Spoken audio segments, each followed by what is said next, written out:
Hi, I'm Eileen and I'm part of the Teams team here at Microsoft.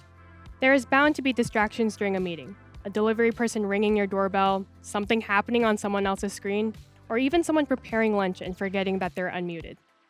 I'll share 3 tips that can help to minimize distractions in your next meeting. Let's explore each one together.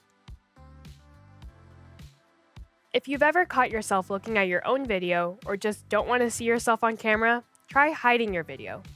Right-click on your video and click Hide for Me.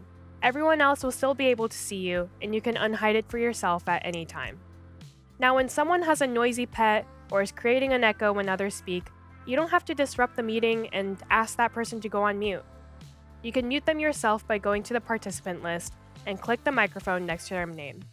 They will still be able to unmute when they want to speak. This last one I'll be showing you from a meeting that has started, but you can also set it up beforehand. To further limit potential distractions, select the 3 dots and meeting options in your meeting. From here, you can disable the mics, videos, and even the chat for all the participants if you want. You can also choose to go into Manage mode, which will allow participants to only see shared content and the video of people you spotlight. These are just a few ways to reduce potential meeting distractions that are bound to happen.